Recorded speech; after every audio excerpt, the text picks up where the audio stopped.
नमस्कार, चंद्रकांत भट्ट अमेरिका से।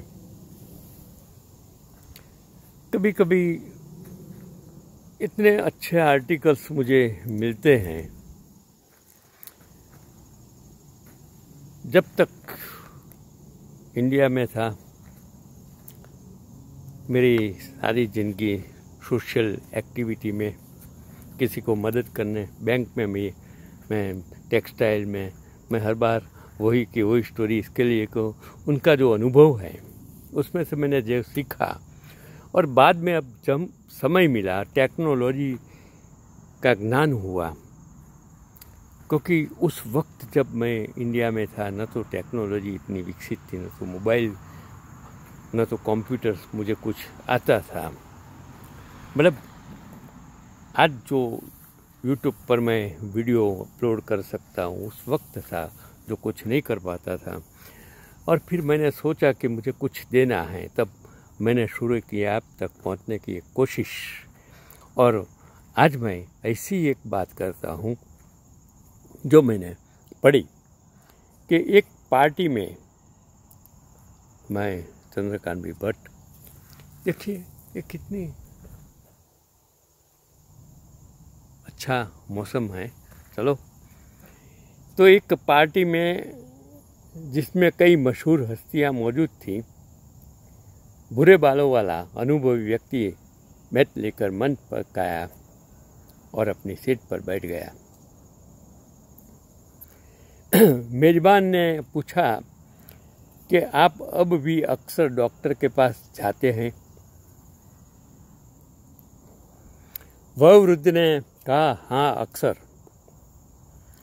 मेजबान ने पूछा, क्यों? दिग्गज ने कहा, मरीजों को अक्सर डॉक्टर के पास जाना चाहिए, तभी डॉक्टर बच सकता है। अगर मरीज डॉक्टर के पास नहीं जाएगा तो डॉक्टर कैसे बचेगा? किस तरह जो पढ़ा है उसका उपयोग कैसे कर सकता है? उसकी आवक कैसे, इनकम कैसे होगी? दर्शकों ने तालियां बजाई और अनुभवी की मजाकिया भाषा की सराहना की। फिर मेजबान ने फिर पूछा, क्या आप फार्मासिस्ट के पास जाते हैं? वह वृद्ध ने फिर उत्तर दिया कि अवश्य, क्योंकि फार्मासिस्ट को भी जीवित रहना है। फिर तालियों का एक और दौर चला। मेजबान ने पूछा, क्या आप दवा लेते हैं? दिग्गज ने कहा, नहीं, मैं अक्सर इसे फेंक देता हूँ क्योंकि मैं भी जीवित रहना चाहता हूँ। दर्शक और भी हंसे। मेजबान ने आखिरकार कहा, इस साक्षात्कार के लिए आने के लिए धन्यवाद। अनुभवी ने उत्तर दिया कि आपका स्वागत है, मुझे पता है कि आपको भी जीवित रहना होगा। दर्शक खूब हंसे और जय जयकार करते रहे, जो काफी देर तक चलता रहा। मेजबान ने एक और प्रश्न पूछा कि क्या अक्सर अपने समूह में चैट करते हैं? दिग्गज ने जवाब दिया, हाँ, मैं भी जीवित रहना चाहता हूँ। अगर मैं चैट नहीं करूँगा तो हर कोई सोचेगा कि मैं मर गया हूँ और ग्रुप एडमिन मुझे हटा देगा। मैं भी यही करता हूँ। आपके साथ कितने लोगों के साथ मैं चैट करता हूँ, क्योंकि मुझे भी जीना है, आपको भी जीना है। मुस्कान के साथ जुड़े रहे लोगों को बताएं कि आप जीवित, खुश और स्वस्थ हैं, मानसिक और शारीरिक रूप से। इसके लिए आपको लोगों के साथ कम्युनिकेट करना बहुत ज़रूरी है। सोच बदलो, दुनिया बदल जाएगी। लेकिन दुनिया की सोच बदलने के लिए आपको बदलने की ज़रूरत नहीं है, क्योंकि आप हैं। मैं बालारक हूँ, सिर्फ बालारक हूँ। मैं फिर कहता हूँ, मैं आपसे, लोगों से, दुनिया से जो मुझे दुश्मन समझते हैं उनको भी मैं प्यार करता हूँ, क्योंकि प्यार ही मेरा जीवन है, प्यार ही मेरा नाम है बालारक। एक और कहानी सेक्टर 36। तो मैं कहता हूँ कि मुझे मिलता है जो तो फिल्म सेक्टर 36 13 सितंबर 2010 को OTP प्लेटफॉर्म नेटफ्लिक्स पर रिलीज हुई है और 16 सितंबर 2024 को ये जो लिखने वाले हैं उसने फिल्म देखी और उन्होंने लिखा कि ये सच्ची घटनाओं से प्रेरित हैं। दिल्ली के सेक्टर 36 के निठारी इलाके की एक झुग्गी से 24 बच्चे लापता हो गए। मुझे पता है कि ये जो निठारी कांड टीवी पर इतना चला था, न्यूज़पेपर में इतना चला था, मुझे सब कुछ मालूम है। मुझे दुख इस बात का है कि हमारी पुलिस क्या करती है, हमारा समाज क्या करता है, हमारा देश क्या करता है, हमारा न्याय तंत्र क्या करता है, समझ में नहीं आता है हम कहाँ जा रहे हैं। तो ये निठारी इलाके की एक झुग्गी से 24 बच्चे लापता हो गए।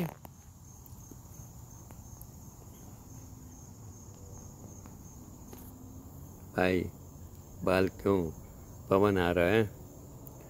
तो 19 सितंबर 2006 को सीवर में मानव अवशेष मिले।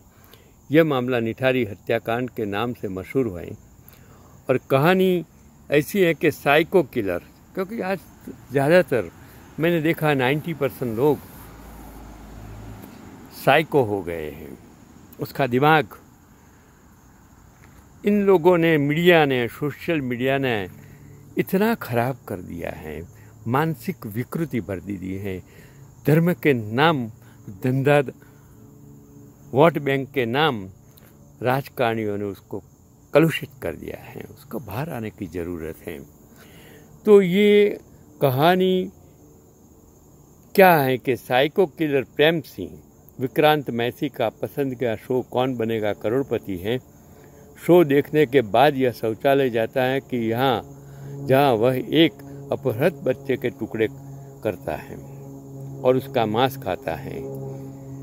कई बच्चों के लापता होने के बावजूद सब इंस्पेक्टर रामचरण पांडे, देखो मैं यही तो कहता हूँ कि जब तक जो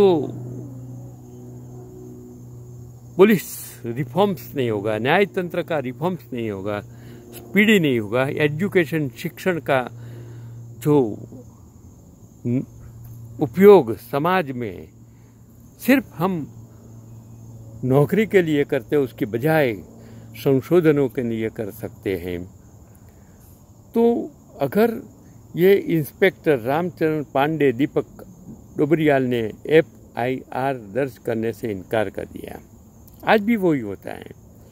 कितना मीडिया में आता है, क्योंकि वो अभी तो ये मीडिया पेड मीडिया है, बिका हुआ मीडिया है। सोशल मीडिया भी जो ट्रोल आर्मी भारत सरकार के सत्ता पक्ष के विपक्ष के दोनों ओर से जो ट्रोल आर्मी चल रही है, तो यहाँ वही हालत हो रही है कि FIR दर्ज करने से इनकार कर दिया और अभियोजक से कहता है कि क्या बच्ची हमसे पूछकर पैदा की थी।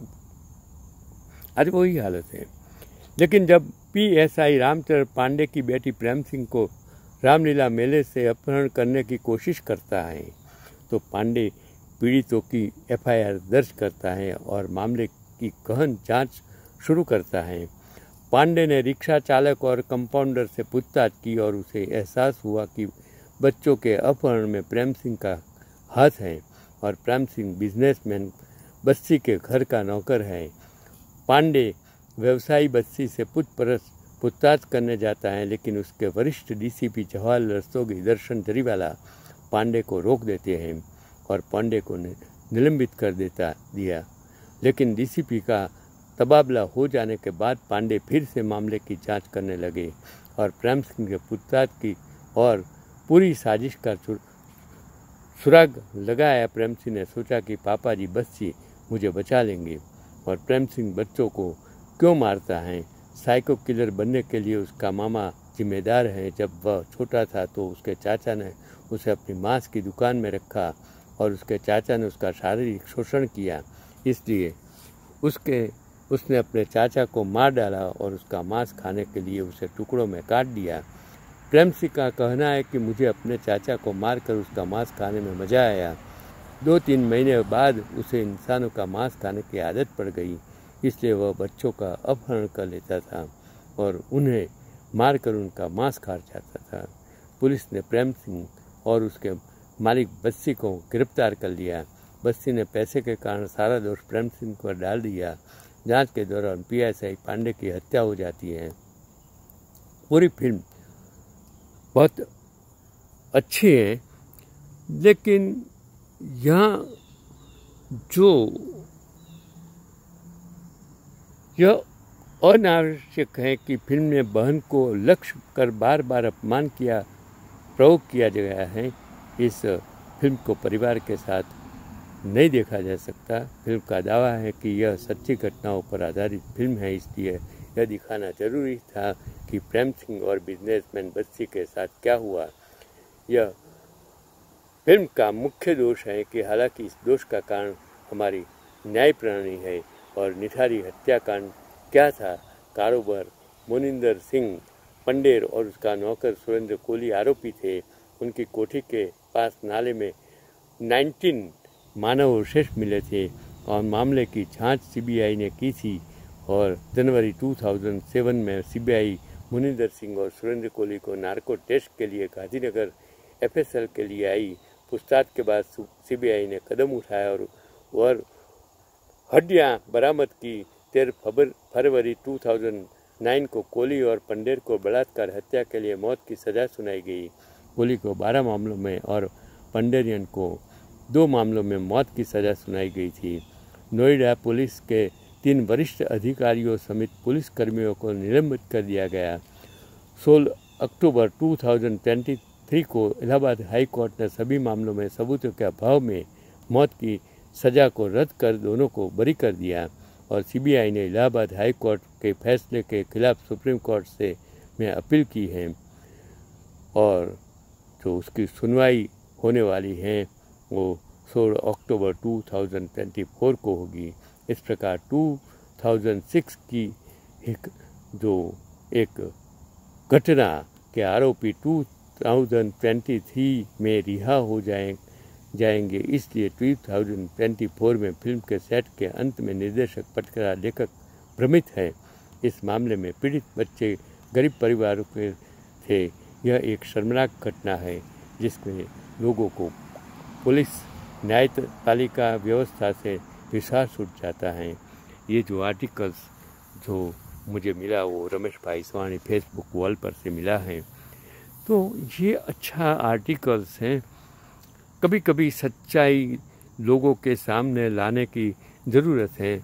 अभी ये जो बंगाल में एक हॉस्पिटल में हुआ, उसका कहानी का अंत क्या होगा कुछ पता नहीं है। वो बच्ची किस तरह चीसे पाड़ती होगी, उसकी किस तरह दर्दनाक यातना ये होगी, ये हमारे कानों तक सुनाई नहीं देती है। हम इतने अंधे हो गए हैं कि हम सच्चाई को देख नहीं सकते हैं। हम सिर्फ ये मीडिया अपनी TRP बढ़ाने के लिए क्या क्या नहीं करती हैं, लेकिन न्यूज़ मीडिया और सोशल मीडिया को आगे आने की ज़रूरत है। सच्चाई को लोगों तक पहुंचाने की ज़रूरत है। अगर ये नहीं होगा तो समाज कभी भी सुधरेगा नहीं।